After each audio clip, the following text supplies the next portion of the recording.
បងប្អូនឥឡូវយើងទៅធ្វើរូបភាពបែបនេះ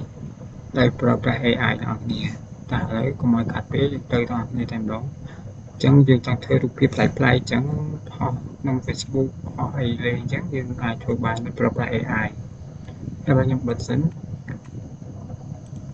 ខ្ញុំឥឡូវខ្ញុំប្រើ ChatGPT បើក Google ចូលមកយើងវាយ ChatGPT អញ្ចឹងនៅក្នុង ChatGPT យើងចូលទៅ ChatGPT មកអូខេមកដល់នេះយើងបន្ទាប់ពីយើង sign in ហើយយើងឃើញទម្រង់បែបនេះអញ្ចឹងវាឲ្យយើងកន្លែងសញ្ញាបូកនេះឲ្យយើងរើសរូបថតយើងមកបើសិនជាយើងចង់ឲ្យវាធ្វើរូបថតតាមរូបថតដូចរបស់យើងអញ្ចឹងយើង upload រូបថតយើងមកអញ្ចឹងខ្ញុំដាក់រូបខ្ញុំហើយជាមួយតាមមុខវាដូចតែអត់ដូចទេបានប្រហាក់ប្រហែលអញ្ចឹងខ្ញុំដាក់រូបខ្ញុំមួយបាទអញ្ចឹង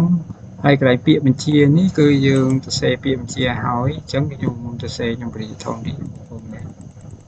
ញ្ចឹងយើងសរសេរបែបនេះមក use the image to create a picture of action picture toy អញ្ចឹងមក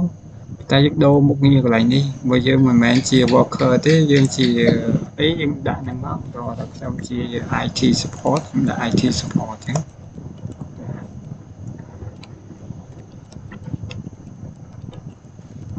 IT support ចឹងមក in blister package ចឹងមក head to toe បាទអញ្ចឹងពីក្បាលដល់ចុងជើងចឹងមកវា accessory ចឹង include ខ្ញុំមកត្រូវការ hammer ទេយើងកន្លែងនេះដូរទេយើងចង់ដាក់ MacBook បាទ MacBook យើងដាក់ MacBook មកនេះយើងដូរចឹងទៅអីទៀត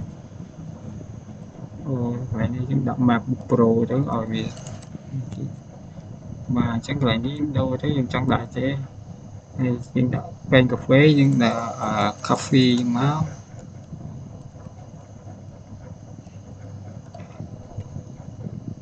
តែខ្ញុំដាក់ពេញពេលខ្ញុំដាក់ USB ខ្មៅមួយមកអីទៀតsmart watch អីចឹងណាឲ្យវាដាក់ចេញមក smart watch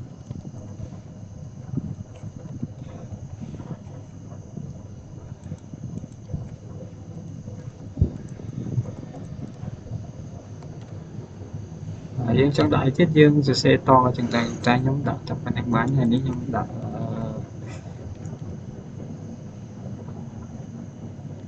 ខ្ញុំចង់ដាក់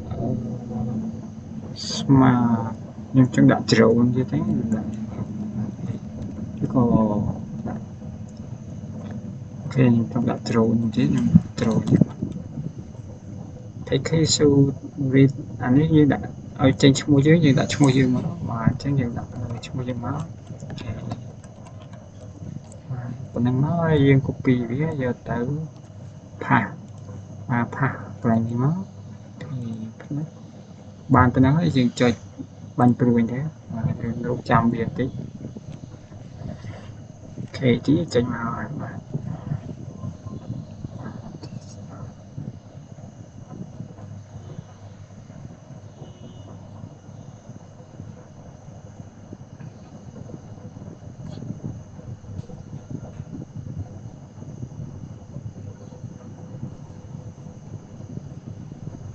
បាទចេញមកแล้วបងប្អូនចឹងងាយទេបងប្អូនណាបើសិនយើងចង់ធ្វើរូបភាពនេះយើង copy ពាក្យបញ្ជានេះទុកទៅហើយយើងកែប្រែតិចតួចតាមហ្នឹងតែយើងចង់បានអីឲ្យចេញអីចឹងមកយើងកែប្រែតាមហ្នឹងទៅតែធ្វើដូចជាបើយើងប្រើនេះវាឲ្យយើងធ្វើច្រើនស្លឹកដែរក្នុងមួយថ្ងៃ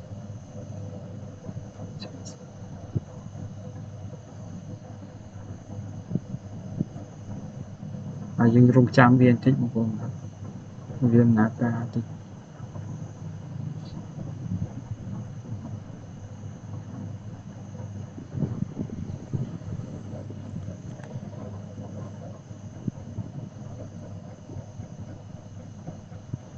ចឹងយើងប្រើប្រាស់ AI មួយណាក៏បានដែរប៉ុន្តែខ្ញុំចូលចិត្តប្រើ ChatGPT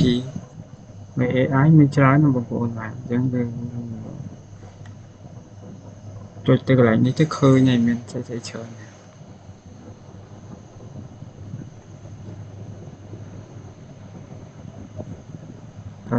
ឥឡូវយើងរងចាំវាតិចសិនចាំមើលតើវាចេញមកបែបណា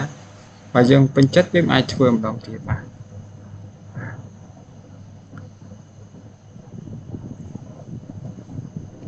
វាប្រាប់ពេលវាប្រហែលជា2នាទីយូរដែរ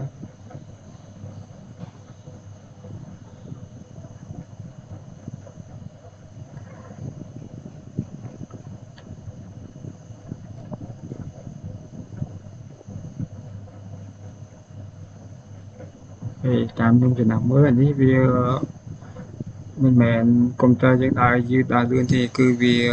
យឺតចឹងតែមកបាទទោះបីយើងប្រើកុំព្យូទ័រដើរលឿនក៏វាត្រូវការចំណាយពេលប៉ុណ្ណឹងបាទទាំងកុំព្យូទ័រស្អីចាស់ស្អីថ្មីគឺវាត្រូវការពេលវេលាប៉ុណ្ណឹងឯងបាទវាមានអាស្រ័យលើកុំព្យូទ័រយើងទេនេះសារថាវាត្រូវការពេលវេលាអញ្ចឹងដើម្បីបង្កើតសំបីយើងមនុស្សក៏យើងត្រូវការពេលវេលាក្នុងការធ្វើដែរអញ្ចឹង AI ដូចគ្នាវាត្រូវការពេលវេលាក្នុងការធ្វើដូចគ្នាបាទអញ្ចឹងវាមិនអាចចេញភ្លាមៗបើសិនជាសួរសំណួរនឹងវាចេញភ្លាមៗតែតកតងរូបភាពអញ្ចឹងវាអាចឲ្យយើងរំចាំបន្តិចបាទអញ្ចឹងយើងរំចាំវាបន្តិចបាទចិត្តបានចេញហ្នឹងចិត្តបានចេញស image grade ចិត្តបាន